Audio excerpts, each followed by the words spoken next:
Get ready for a rapid-fire news blitz. We're diving deep into the echoes of history with the Spanish Civil War and the Ukraine conflict, uncovering shocking parallels. This is a deep dive you won't want to miss, and it's just the beginning of what's happening in the world.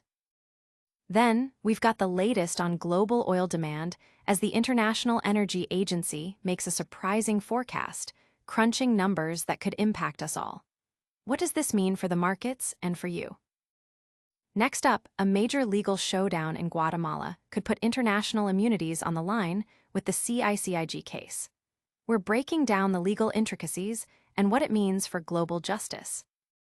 And finally, could a Real Madrid star be benched by his national team? We've got the inside scoop on this developing story. Stick around, because Legends Nexus is bringing you the stories that matter faster than ever. Don't forget to like, subscribe, and hit that notification bell. History's loudest echo, Spain 1936 versus Ukraine today. Did you know that the international alliances forming around the current conflict in Ukraine bear striking resemblances to those seen during the Spanish Civil War nearly a century ago? Both conflicts escalated from local disputes into global proxy wars, forcing major powers to choose sides and test their capabilities. But while the echoes are undeniable, the way these powers align and the methods they employ have evolved dramatically. Back in the 1930s, Spain became a testing ground for ideologies and military might. Nazi Germany and fascist Italy backed Franco's nationalists, with Germany's Condor Legion conducting infamous bombing raids and Italy sending tens of thousands of troops. Meanwhile, Stalin's Soviet Union supported the Spanish Republic, using the conflict to purge political rivals. Britain and France, caught in their own internal divisions, opted for a neutrality that proved ineffective against the rising fascist threat. Fast forward to today, and the coalition supporting Ukraine is largely led by NATO and EU nations, with unprecedented unity in sanctions and military aid, bolstered by countries like Japan and Australia. Russia's allies, including China, Iran, and North Korea, offer support based more on shared antagonism toward Western influence than on strict ideological alignment, a key difference from the 1930s. The ways nations get involved have also transformed. In Spain, it was boots on the ground, pilots flying, advisors directing. Today, we see high-tech proxy warfare, with real-time satellite intelligence, precision-guided munitions, and cyber capabilities deployed without direct troop commitments. Western nations provide advanced weaponry to Ukraine, while Russia's allies offer drones and artillery shells. The ideological battlegrounds have shifted too, from a clear fascism versus democracy fight to a more complex debate over democracy versus authoritarianism and the rules-based international order. But perhaps the biggest shift is in economic warfare. Globalization has made sanctions and energy weaponization far more potent tools than they were in the 1930s, forcing countries like India and Turkey to navigate complex economic alliances. The speed of military innovation, from drone swarms to AI targeting, is also exponentially faster, creating a constant cycle of adaptation. Public reaction has been intense, with social media buzzing about the historical parallels and the implications for global stability. Analysts are closely watching how these evolving dynamics will shape future conflicts. But don't go anywhere, because the story of how history rhymes is far from over. Next, we're turning our attention to the global economy and a critical report that could shake up the energy markets. Oil demand surges, IEA's bold 2025 forecast. Get ready for a seismic shift in the energy markets.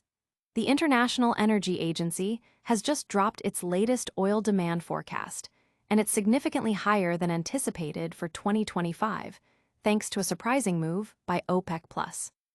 In a report released today, the IEA announced it's boosting its global oil demand growth forecast for 2025 to 740,000 barrels per day, a notable increase from the previous estimate of 680,000 barrels per day. This upward revision comes directly on the heels of the OPEC+ alliance's decision to adjust its production levels. For 2026, the agency is holding steady, expecting demand to grow by 700,000 barrels per day.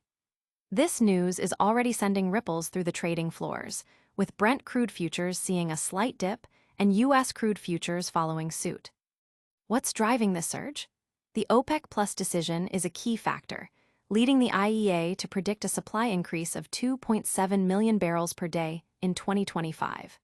However, the agency cautions that the actual production increase might be more modest, estimating a net rise of only 40,000 barrels per day from September to October due to production capacity limits among some members. This nuanced outlook suggests that while supply is set to increase, the market might not be flooded, potentially keeping prices sensitive to other global factors.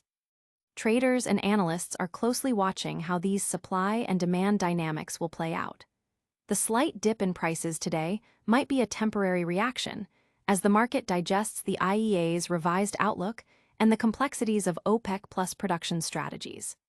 This could have significant implications for everything from transportation costs to inflation.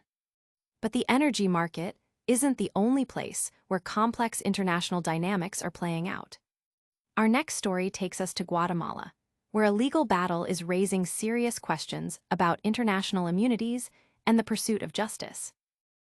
Guatemalan Justice versus International Law, the CICIG crisis. Can international officials truly be held accountable, or are their immunities a shield against justice?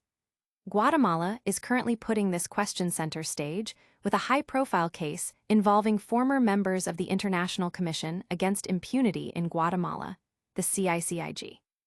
In a move that has sent shockwaves through the international legal community, Guatemala's special prosecutor's office requested arrest warrants for Iván Velázquez and Adriana Camargo, both former high-ranking officials of the CICIG. Velázquez, who also served as Colombia's Minister of Defense and is now its ambassador to the Holy See, and Camargo, the current Attorney General of Colombia, are accused of involvement in the transnational Odebrecht corruption case during their tenure at CICIG. Created in 2006 with UN support, CICIG was tasked with dismantling criminal networks and clandestine structures that had plagued Guatemala, successfully prosecuting former presidents. However, starting in 2016, successive Guatemalan governments sought to curtail its power, culminating in the unilateral termination of the agreement with the UN in 2019. The international reaction has been swift and critical. Colombia has vehemently rejected Guatemala's request, calling it a worrying manipulation of international judicial mechanisms. The UN Secretary-General's spokesperson emphasized that CICIG's international personnel enjoy immunity from legal process for acts performed in their mission, a protection that continues even after their employment ends, and that Guatemala agreed to protect them from reprisals. Interpol has also confirmed it will not issue red notices, recognizing the functional immunity of the officials. Legal experts point out that while draft articles on immunity exist, they do not apply here, and the 2006 UN-Guatemala Agreement explicitly grants the commissioner privileges and immunities akin to diplomatic agents under the Vienna Convention, including immunity from jurisdiction for acts performed in their official capacity. This immunity can only be waived by the UN Secretary-General, not by the Guatemalan government. This case is a critical test for the principle of functional immunity, which allows international officials to perform their duties without fear of politically motivated prosecution. The International Court of Justice has previously affirmed that such immunity continues even after the mission is completed. Guatemala's actions, particularly its failure to notify the UN Secretary-General of its intent to prosecute, could have significant legal consequences and may trigger dispute resolution mechanisms. The outcome here will have profound implications for the future of international investigations and the delicate balance between national sovereignty and the need for international accountability. While international law is being tested in Central America, another major player in global sports is facing its own set of challenges. Could a star player for one of the world's biggest football clubs be sidelined by his national team? We've got the scoop. Real Madrid star's red card dilemma, national team future in doubt. Aurelien Tchouaméni, a linchpin for Real Madrid under Xabi Alonso, is facing a potential setback that could impact both club and country. After a stellar performance for France, a moment of indiscipline has put his participation in the upcoming October international break in question. Tchouaméni has become indispensable for Real Madrid, playing nearly every minute since Xabi Alonso took the helm. He recently impressed for the French national team, even setting up a goal against Ukraine and playing a key role in another against Iceland. However, in the match against Iceland, a rash challenge in the 68th minute, initially a yellow card, was upgraded to a straight red after a VAR review. This means Tchouaméni will miss at least one match due to suspension, and the severity of the foul could lead to a longer ban. According to reports, this red card could lead the French national team coach, Didier Deschamps, to rest Tchouaméni during the October international window. France is scheduled to play Azerbaijan and then Iceland again. Resting him would allow him to serve his suspension away from the national team and potentially return fresher for Real Madrid. For Real Madrid and Xabi Alonso, this could be a welcome, albeit unintentional, break for their crucial midfielder, who has been almost ever-present since Alonso's arrival. The club would likely appreciate him staying in Madrid to recover and train, rather than facing further match fatigue. Fans and analysts are debating the impact of this suspension. While it's a blow for France, it could be a strategic advantage for Real Madrid as they navigate their own demanding schedule. The club's supporters are hoping this situation allows Tchouaméni to return fully fit and focused for their crucial fixtures. And that's a wrap on our top stories for today. But before you go, we've got a quick recap and a huge call to action that you won't want to miss. History's echoes show striking parallels between the Spanish Civil War and the Ukraine conflict, highlighting evolving global power dynamics. The International Energy Agency has significantly raised its 2025 oil demand forecast, signaling potential market shifts. A legal battle in Guatemala over CICIG officials' immunity is testing international law and accountability. And a red card for Real Madrid's Aurélien Tchouaméni might mean a rest from the French national team. That's all for today on Legends Nexus. If you enjoyed this deep dive, smash that like button, subscribe to the channel for more exclusive content, and ring that notification bell so you never miss an update. Let us know in the comments which story you found most shocking, and follow us on all social media platforms to stay connected. See you next time.